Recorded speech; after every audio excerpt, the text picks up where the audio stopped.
G'day everyone, Dr. James here with another vet tip. And in this video, I'll be talking about dogs with diarrhea, when it's necessary to go to the vet and when it might be okay to monitor them at home.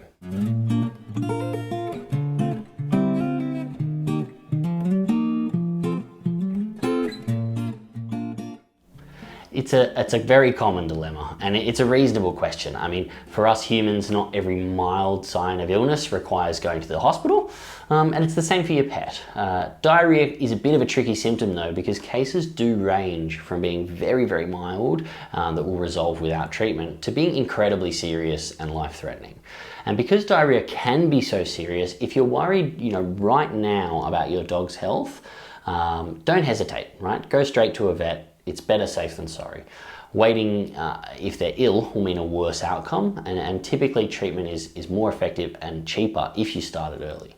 But if your dog seems to be coping okay at home, there are a few things that we can consider to decide if a vet visit is necessary. Thinking about this, I've come up with 5 questions that we need to answer. I'll mention each question and then I'll go into a little bit of detail after.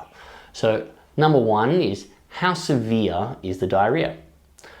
Number 2, are there other symptoms or concerns? Number 3, we want to consider the trend. How long has it been going on, and does it seem to be getting worse or does it seem to be getting better? Number 4 is, was there a recent change in their diet or in their situation? Number 5 is, has this happened before? So thinking about number 1, how severe is the diarrhea? We're thinking volume, how much is happening each time, frequency, is it twice a day or 20 times a day, and urgency, like can they hold it in or do they feel like they have to go? There's no hard and fast rule here, but basically the more normal the stool is, the less worried I am. So for example, if it's relatively normal consistency, it's happening less than 4 times a day, then that situation is obviously less worrying than like liquid stools that are happening all the time and your pet can't control them. Other signs here that would give us hints about severity is if you can see blood or mucus, and especially if that's repeated. And if you can see feces that's sort of black, like very, very dark black, and tarry, has like a kind of sticky consistency, that's a real concern. Okay, that type of feces can be associated with internal bleeding, and if you're seeing that black, tarry, sticky feces, that's a good indication that you should go to the vet as soon as is manageable. The second thing I think we should consider is, are there other symptoms? The more other symptoms you see, the more serious the problem is likely to be, and therefore the more important it is to see your vet. Other symptoms can include if your dog is very, very lethargic, like not participating in normal activities. Have they lost their appetite? Dogs that aren't eating and have diarrhea are likely to deteriorate much more rapidly. Is there any vomiting? Do they appear to be painful in their abdomen? Signs they might have a sore belly include being restless, unable to settle. They may sort of extend their belly by stretching out like this. Sometimes they call that the prayer pose, or it's like a downward dog position, and that can indicate abdominal discomfort. If they have a very rumbly tummy, the medical term for that is borborygmus. And seeing things like that, as well as the abnormal stools, might be an indication they need to see the vet. Another symptom to look out for, it's a bit of a longer term thing, is weight loss. If your dog's been losing weight over a period of time and now has developed diarrhea, that would be another good reason to see the vet. Number 3, what is the trend?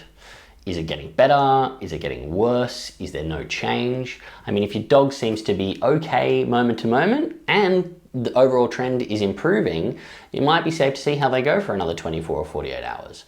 But if there's no improvement, if the diarrhea is getting worse, or there are other symptoms starting to show up, then a vet check would be best.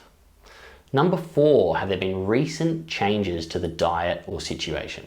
A friend I used to live with once panicked because she noticed she had very red stools and the toilet water was red. She thought she might have been bleeding somewhere back there.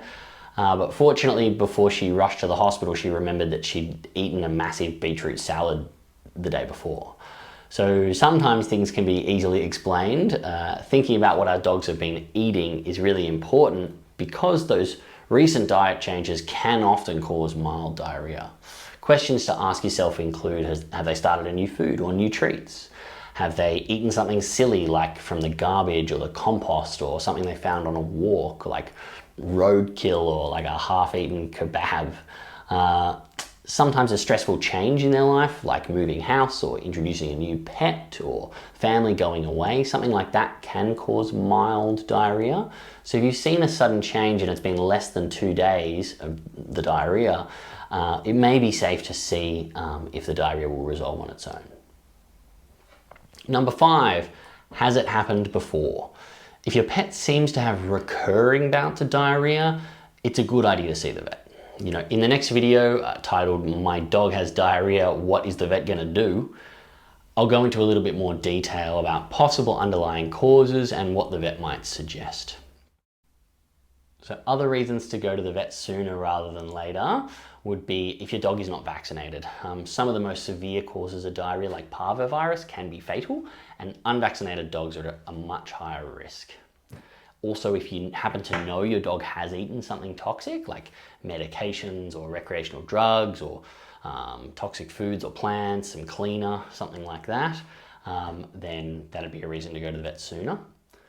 If your pet happens to be very vulnerable, okay, like a very little dog or a very old dog or a dog who has other illnesses like diabetes or kidney disease.